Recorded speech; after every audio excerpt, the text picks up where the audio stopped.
Hello and welcome to Lights Uncorked, the show we break down your favorite made-for-TV movies one bottle at a time. I'm your host, Patrick Serrano, and today we're talking about Don't Trust the Couple Upstairs.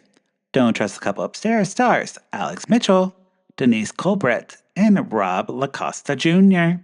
Newlyweds and wannabe HGTV influencers Maria and Joe are fresh out of their wedded bliss and have decided to dive headfirst into the giant gaping house of a fixer-upper. Let's say the place is less quaint and more haunted murder scene. The door handle literally falls off. Not the housewarming they were hoping for. In need of a renovation crew for their soon-to-be Instagrammable home, Maria and Joe post a call for free labor, or as they call it, collaborative living. Enter our artistic duo, Vicki and Clay, who think a dilapidated farmhouse by the lake sounds like a real vibe. The pair bonds over shared struggles. Maria and Vicki with their dead parents, because who doesn't love to kick up a friendship with some heavy emotional baggage?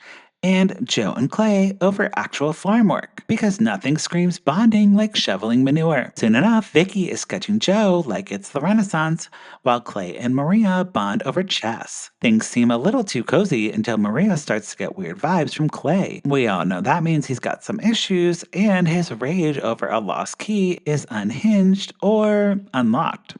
Vicki takes off to paint by the lake while Maria tackles an oh-so-trendy mint green in her room. But surprise, Maria joins her art buddy. She finds her floating in the water. But not like a mermaid, folks.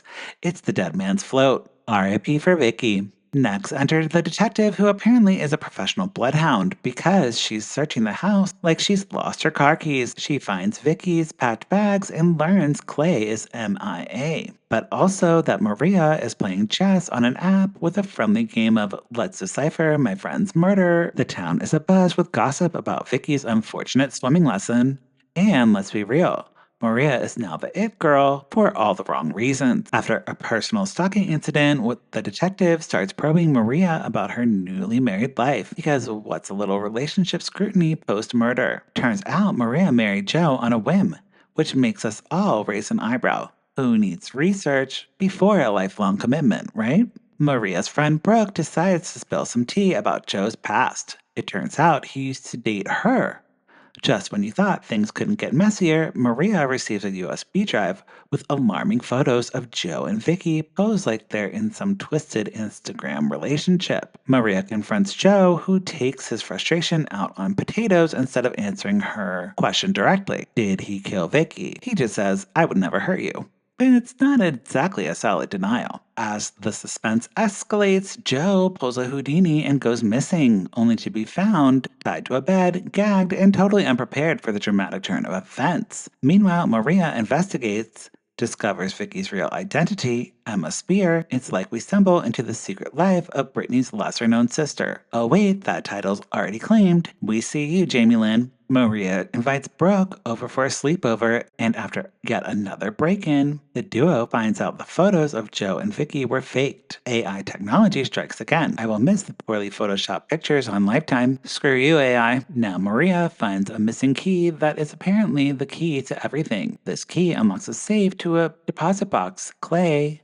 or is it Connor, snatches Maria outside her home like he's auditioning for the role of aggressive ex, demanding back his precious key, but insisting on a snack first. When facing possible manslaughter charges, it's best to handle that hunger. Maria is not too keen to hand over the key without some actual answers. She's not about to be the pawn in his twisted chess game. Clay spills the tea that Vicki/Emma asked him to pretend to be her boyfriend to get into Maria and Joe's house. But things escalated quickly when Maria refused to comply. Their struggle is interrupted by the police. Out of nowhere, Maria experiences a light bulb moment, recalling an old photo of Brooke with the initials ES for Emma Spears. Brooke confesses that she hired Emma to break Emma and Joe apart because jealousy knows no bounds. Things get heated when it is revealed that Brooke has been harboring Joe like he's an unwanted stray cat. Maria confronts Brooke, who has been the twisted mastermind behind the chaos, admitting she killed Vicki during an argument when Emma tried to bow out of their diabolical plan. It's every bit as dramatic as it sounds, with Maria clutching her pearls,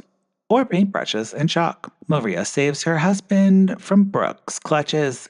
Joe, grizzled and apologetic, promises he's changed since marrying Maria. And hey, the man is serious about it because honestly, he just wants to chop potatoes and avoid more drama. Fast forward 6 months later, and Maria and Joe are ready to paint over that mint green and their misfortunes with a cheerful yellow. They are expecting a baby, nothing like a little impending parenthood to bring a bit of brightness to their chaotic lives. And that is Don't Trust the Couple Upstairs. Don't Trust the Couple Upstairs was a movie that had another random side character become the villain. And, I didn't even pay attention to Brooke for most of the movie until it was apparent that she was going to be the killer. Would have been nice to have a little bit more backstory on her. So for that, I think I would put a Cork name. But let me know what you think about the movie in the comments section below, and follow the show at Lifetime Uncorked.